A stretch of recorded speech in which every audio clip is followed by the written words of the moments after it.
Back in the good old days, TSR published two magazines to support their role-playing games, Dragon and Dungeon magazines.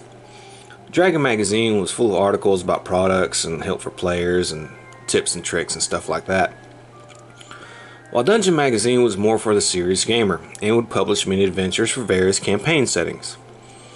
These adventures were written by fans or aspiring employees of TSR. Sometimes they were written by TSR employees themselves, but were cut from a product or didn't make the cut for some reason and ended up seeing print in Dungeon magazine. These are the adventures that appeared in Dungeon magazine during the second edition of Ravenloft. Dungeon magazine issue 31 contains the adventure Bane of the Shadowborn, written by William Connors for levels 6 to 9, published in 1991. The adventure takes place in the domain of Shadowborn Manor. Players explore the manor and must free Lady Shadowborn from her curse. The heroes will come into conflict with the Dark Lord Ebonbane and don't have to beat him to win. This works great with the information published in the Dark Lord supplement on Ebonbane and Shadowborn Manor. This one is worth getting. It can be played as is or expanded with the material from Dark Lords. Dungeon magazine issue 38 contains the adventure Horror Harvest, written by Christopher Perkins for levels 2 to 4, and was published in 1992. It's about a comet that lands near the town of Del Munster in the domain of Falknovia. The comet is a doppelganger plant that begins to take over people in the village. This is a take on Invasion of the Body Snatchers and is okay. It will require some work for the DM though. Dungeon magazine issue 42 contains the adventure The Price of Revenge, written by Steve Kurtz for levels 4 to 6 and published in 1993. The adventure takes place in the town of Ungrad in the domain of Valclan, and it's about the mayor of the town as a vampire suffering under a Vistani curse.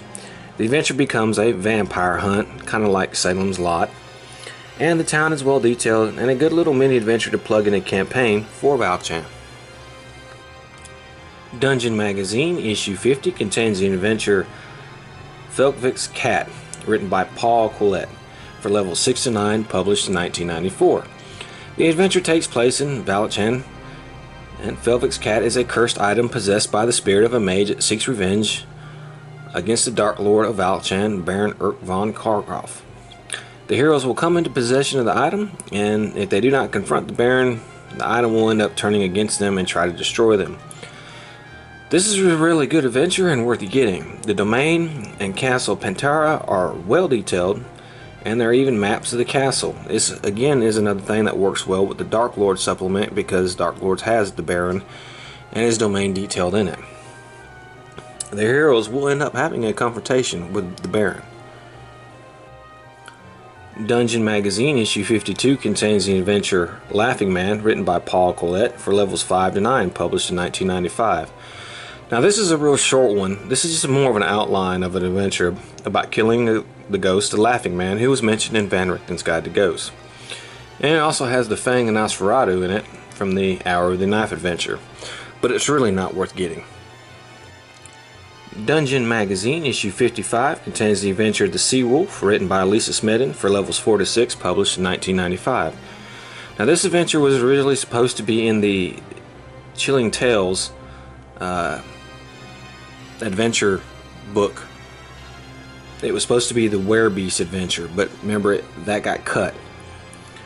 And the Chilling Tales book is basically an adventure with every type of creature in Van Richten's guides, and Van Richten was a guest star in it, which he is a guest star in this one as well. The heroes must track down a werewolf on a ship in a murder mystery type adventure. Now if you have to have all the Chilling Tales adventures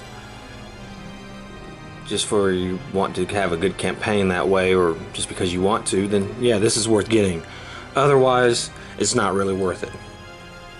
Dungeon magazine issue 58 contains the adventure The Baron's Ire, written by Jason Cole for levels 5 to 7, published in 1996. This adventure takes place anywhere and draws a lot from the Dragonlance setting. It even contains a flying citadel from the setting. The heroes must defeat a werebat. It's really not worth it.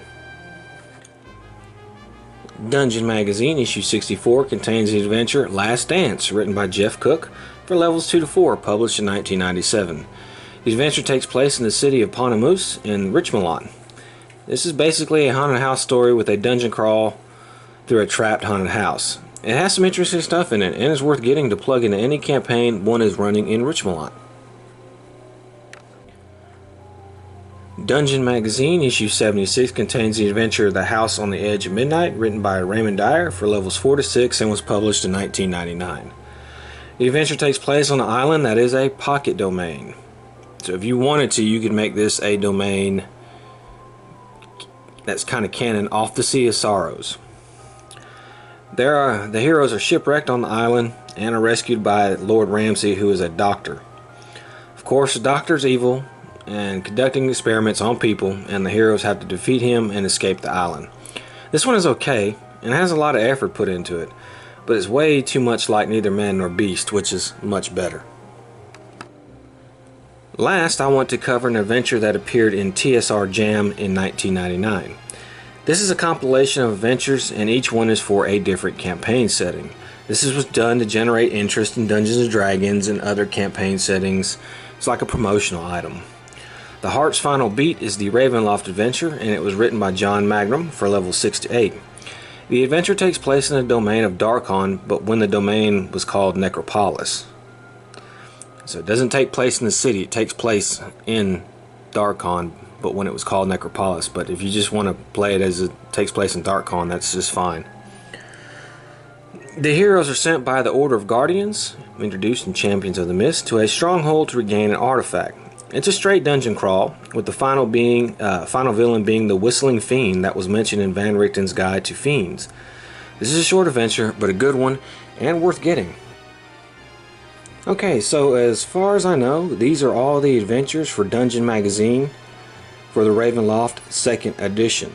If there's any that I'm missing, if you can, would you let me know in the comments? Let me know the name of the adventure, the issue number of the magazine. These issues that I just talked about, you can get some of these off of eBay. You probably could get most of them off of eBay. Just don't pay an exorbitant price for them. None of them are worth an exorbitant price. There are some worth getting, but none worth the exorbitant price.